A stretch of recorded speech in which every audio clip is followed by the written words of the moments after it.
All right, buddy, welcome back to Ox Talks. Appreciate you being here. A lot happening right now geopolitically, a lot happening economically in this country that we all need to be very acutely aware of and be paying very close attention. Okay. We have the situation in Iran with Iran and Israel. That conflict is heating up very quickly.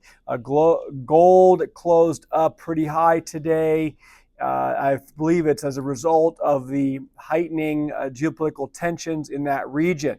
We also know, as I mentioned on Friday, the Russian-Ukraine conflict is also heating up.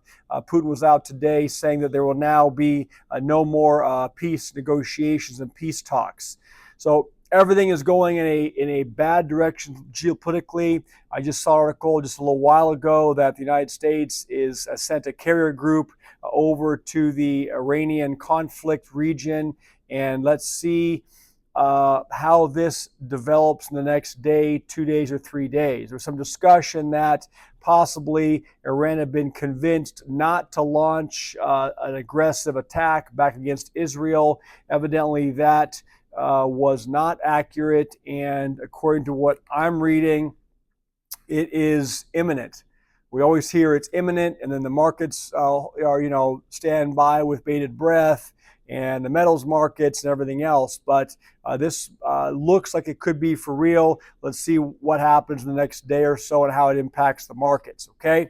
The story I want to share, two stories about the economic condition in this country and more store closings, more bankruptcies. We've been hearing for many, many months now about Macy's department store closing down many locations. But out of the CNBC today, I thought this was important to share with you. We all have shopping malls either in our immediate location or town or somewhat near us. So this may impact you.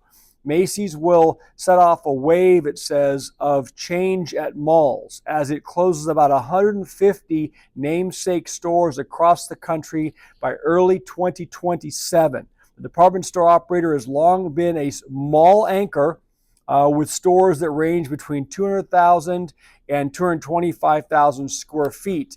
Guys, comment below. We have a mall here in my local community, just down the street actually, and Macy's still is one of the remaining anchor stores at that location. This mall has been struggling for a while, and again, the story is going to explain why not just this mall locally to me, but probably many other malls across this country are going to suffer their final death blow. It says Macy's decision to close nearly a third of its stores will spark change in malls and communities across the United States. Some of those transformations may catch shoppers by surprise, it says. The retailer said in late February it plans to close about 150 of its stores by early 2027. They have not yet revealed which stores will shutter. When CEO Tony Spring announced the move, he said the stores that Macy's will close account for about 25% of the company's gross square footage, but less than 10% of its sales.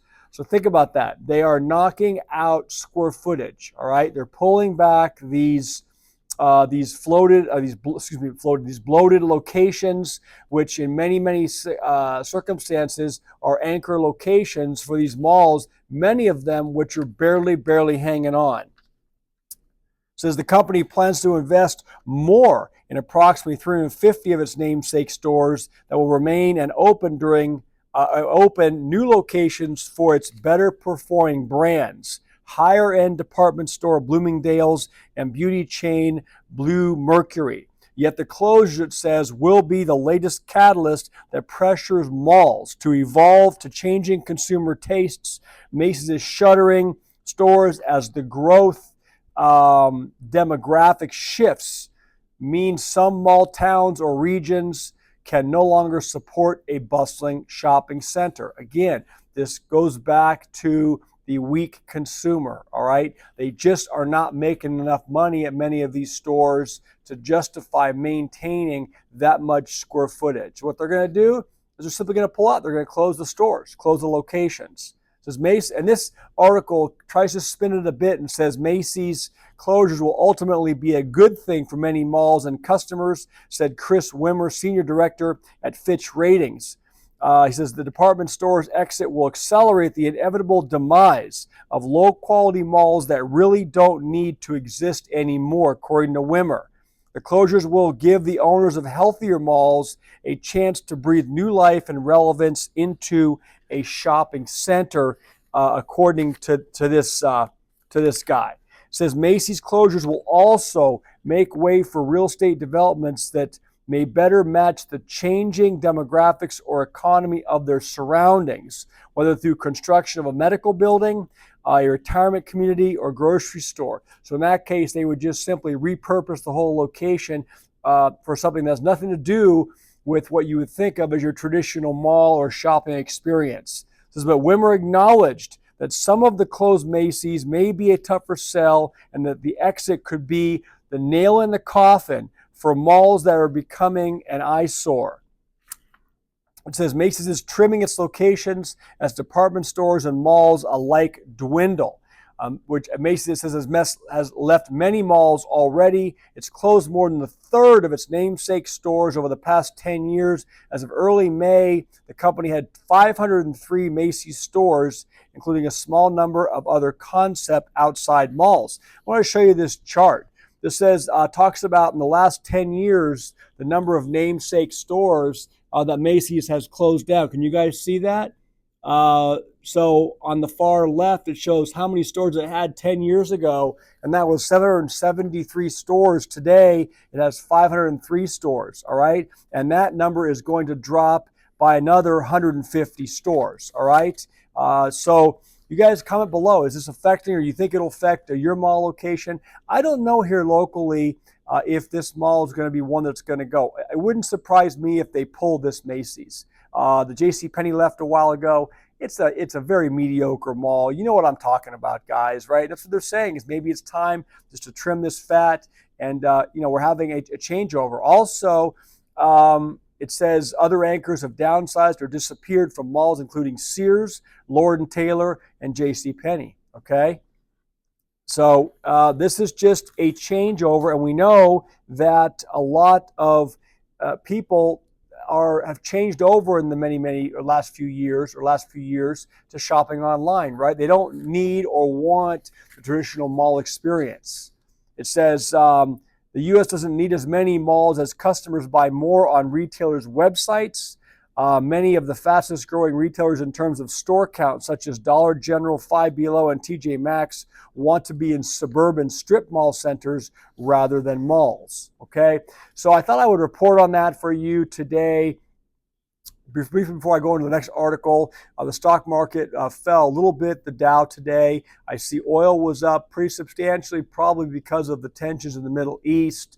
Cryptos have been on a wild swing the last few days. I guess that is to be expected to continue. We're going to see CPI numbers coming out, and that's going to be a big tell from my perspective what direction these markets take in the coming days. Next article out of Money Watch: LL Flooring files for bankruptcy and will close 94 stores. So LL Flooring was formerly known as Lumber Liquidators. Let me know if you guys have one of those locations by you. It's closing, having closing sales, it says, at 94 retail locations across the United States after it filed Sunday for Chapter 11 bankruptcy in Delaware. Another one bites the dust. Another bankruptcy affecting hundreds of locations, right?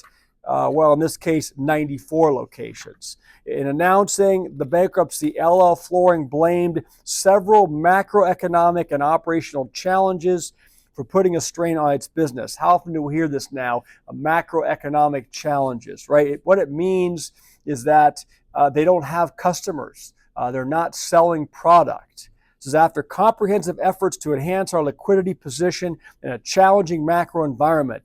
The determination was made that initiating this Chapter 11 process is the best path forward for the company, LL Flooring CEO Charles Tyson said in a statement. It's a provider of hard and soft flooring alternatives, said it's continuing to serve customers at more than 300 retail stores across the U.S. and remains open for business online. LL Flooring said that it's shuttering 94 of the locations at which it is currently hosting closing sales. its financial advisors help determine which stores, again, made the most sense to close and which ones to keep open. And the article goes through and lists all 94 locations off that it's planning on closing. In California, there's 1, 2, 3, 4, 5, 6, 7, 8, 9, 10, 11 locations. But the states are closing: Alabama, Arizona, California, Colorado, Connecticut, Florida, Georgia, Illinois, Indiana, Iowa, Louisiana, Massachusetts, Maryland, Michigan, Minnesota, Mississippi, wow, Nevada, New Jersey, New York, North Carolina, Ohio, Oregon, Pennsylvania, Tennessee. Texas has a lot of stores closing. That's interesting. Look what's happened to the housing market in Texas, guys, especially right now in Austin. They're having huge, huge declines in property values in Texas. We know that state has had a huge run up, and now we're starting to see the air come out of that bubble pretty quickly. So again, as this happens, you start to see a tightening in the housing market, and the housing market start to fall.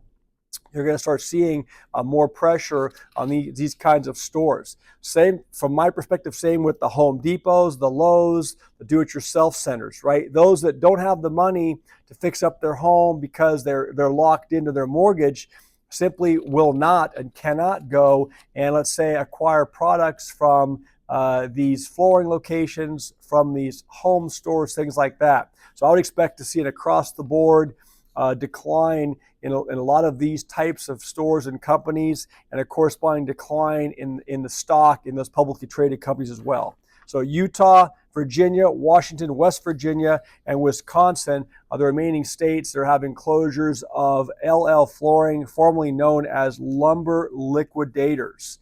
I'll leave it there today, right about 12 minutes.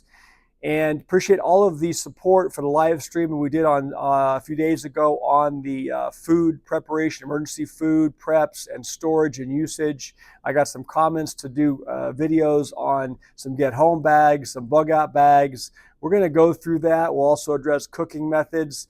Look, some of the stuff is definitely not sexy. I understand it, but I think it's very, very important in these uncertain times for us to have these things in place and this knowledge base and these skills, okay? It's one thing to say you're prepared, but I think you'll start to see, if you're not already doing this and walking the walk, which I know many of you or most of you are, it's easier said than done, okay? It takes a lot of time. It takes a lot of organization. It takes money. And it takes some dedication to want to put this stuff in place, all right? And then it takes ongoing efforts as well to rotate this stuff, to make sure that it's not going bad. That applies to anything, not just food, but your water, to your medications, to your emergency medical supplies, all those kinds of things. Leaving here in about an hour to get my workout in, and I hope you guys are going to do the same. Get those steps in. Let's continue to work on our physical fitness and our overall strength, our strength training, and our diet, okay? Thanks for tuning in, and I will see all of you, if not tomorrow, later in the week, all right? Have a great afternoon, evening. Bye.